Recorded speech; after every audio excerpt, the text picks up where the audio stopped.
నమస్కారం అండి. నేను మీ నండి రవికుమార్‌ని. రియల్ భూమి విషయంలో పునఃస్వాగతం. చాలామంది అడుగుతున్నారు. ఇప్పుడు ఏ ఏరియాస్‌లో అంటే మనకున్న డేటా ప్రకారంగా పబ్లిక్ డొమైన్‌లో మన దగ్గర కనిపిస్తున్నది అందరికీ అవైలబుల్ డేటా ప్రకారంగా ఏ ఏ ఏరియాస్‌లో ఇప్పుడు ప్రస్తుతము ఇన్వెస్టర్స్ బాగా పెట్టుబడి పెడుతున్నారు అన్న దాని మీద వాళ్ళు అడగటం జరిగింది. సో, ఇప్పటికి కూడా ఎంత గవర్నమెంట్ చెప్పినా లుక్ ఈస్ట్ అని పాత గవర్నమెంట్ విడిపోతూ చెప్పినా, లుక్ సౌత్ అని ప్రస్తుతం రేవంత్ రెడ్డి గారి గవర్నమెంట్ చెప్పి ఫ్యూచర్ సిటీ, తెలంగాణ రైజింగ్ ఇలాంటి కాంక్లేవ్‌లు, ఇంటర్నేషనల్ కాంక్లేవ్‌లు పెట్టినా, మన ఇన్వెస్టర్స్ మాత్రం ఇప్పటికి కూడా హైదరాబాద్‌లో వాళ్ళు బాగా అట్రాక్ట్ అవుతున్నది వెస్ట్ సైడే. ఇది నిస్సందేహంగా చెప్తున్నాను. ఎందుకంటే రీసెంట్‌గానే అదంతా సర్వే చేయటం, అదంతా చూపించడం జరిగింది. అక్కడికి వెళ్తే తెలుసుకున్నది ఏమిట్రా అంటే కోకాపేటలో బాగా ఉంది, నార్సింగిలో బాగా ఉంది, తెర్లాపూర్‌లో బాగా ఉంది, కొర్నూలులో బాగా ఉంది, ఫైనాన్షియల్ డిస్ట్రిక్ట్‌లో బాగా ఉంది. ఈవెన్ పటాన్‌చెరులో అంటే ఎందుకు పటాన్‌చెరులో అని అంటున్నా అంటే పటాన్‌చెరులో గ్రౌండ్ వాటర్ టీడీఎస్ లెవెల్స్ కంఫర్టబుల్‌గా లేకపోయినప్పటికీ అక్కడ కూడా బాగుంది. తర్వాత ఇక అటు ఫ్యూచర్ సిటీ రీజియన్ ఆ హడావిడి వల్ల ఫ్యూచర్ సిటీ, మంచానపల్లి అండ్ మనకక్కడ కందుకూరు, ఆ తర్వాత కడతల దాకా చాలా చక్కగా అక్కడ కూడా బాగుంది. ఇటు పక్కన బెంగుళూరు హైవేలో అప్ టు షాద్ నగర్ కూడా యాక్టివిటీ చాలా బాగుంది. ఈ ఏరియాస్‌లో మీరు ఎవరైనా పెట్టుబడి పెట్టదలుచుకుంటే పర్టిక్యులర్‌లీ పెట్టుబడిదారులకి ఈ ఏరియాస్ అన్నిట్లో అంటే మనం లాస్ట్‌లో చెప్పుకునే ఏరియాస్ 2 కూడా 15,000-20,000 అంటే శ్రీశైలం హైవే మీద కందుకూరు దగ్గర 15,000-20,000 లోపల గజం ఓపెన్ ప్లాట్స్ దొరుకుతున్నాయి. అదేవిధంగా షాద్ నగర్ లోపల చాలా చోట్ల షాద్ నగర్ లోపల చాలా చోట్ల మనకి 15,000-20,000 లోపల ఇలాంటి open plots and that to DTCP గానీ లేకపోతే మనకి హెచ్ఎండిఏ గానీ, వెంచర్సు కంప్లీట్ అయిపోయిన వెంచర్సు, ఎప్రూవ్డ్ వెంచర్సు, రిస్క్ ఫ్రీ వెంచర్సు, బ్యాంక్‌తో టైడప్ అయినటువంటి వెంచర్స్ ఓపెన్ ప్లాట్లు చాలా దొరుకుతున్నాయి. పెట్టుబడిదారులు ఎప్పుడు కూడా నా ఉద్దేశంలో పెట్టుబడిదారులు అంటే ఏంటి? వాళ్ళు ఒక 5 ఏళ్లైనా మినిమమ్ వెయిట్ చేయగలిగినటువంటి వాళ్ళు ఓపెన్ ప్లాట్స్‌లో పెట్టుబడి పెట్టుకోవటం మంచిది. And that to gated community villa ప్లాట్స్‌లో పెట్టుబడి పెట్టుకోవడం మంచిది.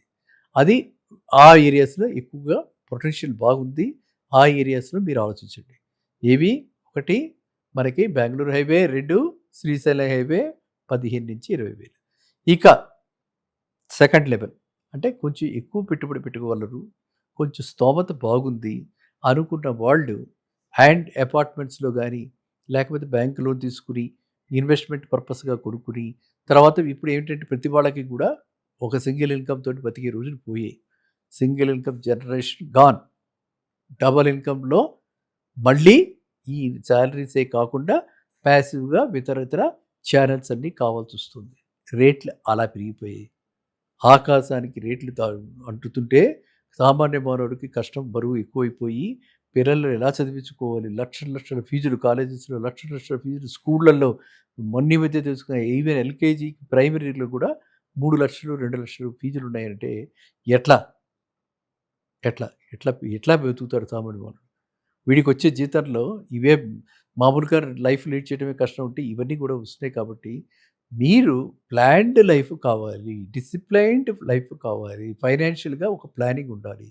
ఈ విధంగా ప్లాన్ చేసుకుంటూ మీకు లోన్ వస్తుంది, ఎలిజిబిలిటీ వస్తుంది, లోన్ ఉంది, ఎలిజిబిలిటీ ఉంది. సర్ప్లస్ ఇన్‌కమ్‌ని ఈ సేవింగ్స్ మోడ్‌లో ఇక్కడ, అక్కడ పెట్టకుండా మన రియల్ ఎస్టేట్‌లో ఒక ఫ్లాట్స్‌లో వచ్చి పెట్టుకునేటట్టయితే ఇటు వెళ్ళండి. కోకాపేట, నార్సింగి, మోకిల, శంకరపల్లి ఈ ఏరియాస్‌లో పటాన్‌చెరు ఈ ఏరియాస్‌లో గనక మీరు ఫ్లాట్స్‌లో కొనుక్కుంటే, ఇప్పుడే లాంచ్ చేసిన ఫ్లాట్స్‌లో కొనుక్కుంటే, మీ అఫోర్డబిలిటీ ఎక్కువగా ఉంటే విల్లాస్‌లో కొనుక్కుంటే, ఖచ్చితంగా రాబోయే 3 ఏళ్లలో మీ అందరూ కూడా 50% గెయిన్ మీరు చూస్తారు. 50% గెయిన్ అంటే మీ సొంత పెట్టుబడి మీద 50% లాభం మీదే. బ్యాంక్ లోన్ తీసుకుంటే ఒక 25% బ్యాంక్‌కి కట్టిన 25% లాభం వస్తుంది.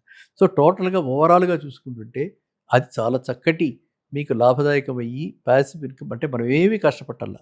మనం ఓన్లీ పెట్టుబడి పెడుతున్నాం. Our cash is king. Our cash is making money for us. అది మనకు మల్టిప్లై చేస్తుంది. సో, క్యాష్‌ని మనం ఆ విధంగా అంటే మన చేతిలో ఉన్నటువంటి సేవింగ్స్‌ని ఆ విధంగా వాడుకుంటే మనకి ఎప్పుడు కూడా లాభదాయకం అనమాట. ఆ విధంగానే మనం ఇన్‌ఫ్లేషన్‌ని బీట్ చేయగలుగుతాం. చూస్తున్నారు కదా! ఈ రేట్లు ఎలా పెరుగుతున్నాయో, ఇలా పెరుగుతూనే ఉంటాయి రేట్లు. ఎందుకు? అటు ఇరాన్, యూఎస్ వార్ తగ్గలేదింకా. ఏ రోజు మళ్ళీ పెరిగిపోతుందో తెలీదు. వారైతే స్తబ్దత, అది కూడా స్తబ్దతతోడొచ్చేసింది. వార్ కూడా అది క్లోజ్ అయిపోయిందా పూర్తిగా అనంటే తెలీదు ఎవరికీ. సో, ఇలాంటి పరిస్థితుల్లో మీరు ఏం చేయాలంటే ఈ స్ట్రాటజీ వాడాలి. ఈ స్ట్రాటజీలో మీరు పెట్టుబడి పెట్టుకుంటే, ఈ స్ట్రాటజీలో గనక మీరు చేస్తే అంటే లైఫ్ చక్కగా స్మూత్‌గా, హ్యాపీగా నడుస్తూ ఉంటుంది. ఇక కొంతమంది వితండవాదంతోటి నన్ను అడగటం జరుగుతుంది కాబట్టి దాని గురించి కూడా చిన్నగా చెప్తాను. ఈ లే ఆఫ్‌ల దృష్ట్యా ఎప్పుడు ఉద్యోగాలు పోతాయో తెలీదు కాబట్టి, మనం పెట్టుబడి పెడితే రేపొద్దున్న ఏమన్నా అయితే మాకెలాగా?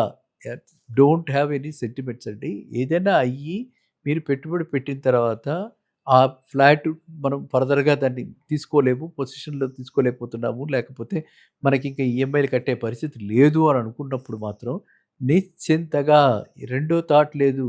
సొసైటీ ఎవ్వరు మనకి ఆదుకోరు. సొసైటీ మనకు బంధువులు కాదు, రాబంధువులు అని చెప్తుంటారనమాట. అన్నీ ఉన్నప్పుడే మనకి వాళ్ళు ఆదరిస్తారు. ఏది లేనప్పుడు పైవాడే ఆదరించాలి. అర్థమైందండి? సో, మనకి ఎవర్రా అంటే దేవుడే దిక్కు వెనకాతల పెట్టుకున్నాం. ఆ విధంగా మీరంతా కూడా మన ఇష్టదైవమే మనల్ని కాపాడుతుంది. కాబట్టి మీరు ప్రెస్టీజ్‌కి వెళ్ళకుండా, ఈగోకి వెళ్ళకుండా అలా గాని జరిగినప్పుడు ఆ అసెట్‌ని మీరు హ్యాపీగా అమ్మేసి లిక్విడేట్ చేసేసి, మనకు వచ్చిన ప్రాఫిట్‌ని హ్యాపీగా మళ్ళీ ఎక్కడో పెట్టుబడి పెట్టుకుంటూ మనకు కావాల్సిన విధంగా జీవితాన్ని ఆనందాన్ని కోల్పోకండి. ఆవేశంతో కాకండి. ఎప్పటికీ జీవితం అలాగే ఉండదు.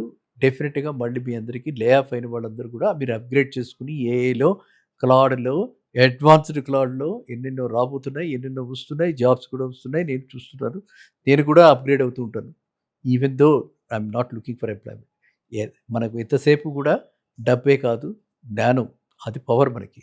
Knowledge is power, information is power. We are in this era, creative era. ఓకేనా? మళ్ళీ కలుద్దాం నెక్స్ట్ వీడియోలో. నమస్కారం.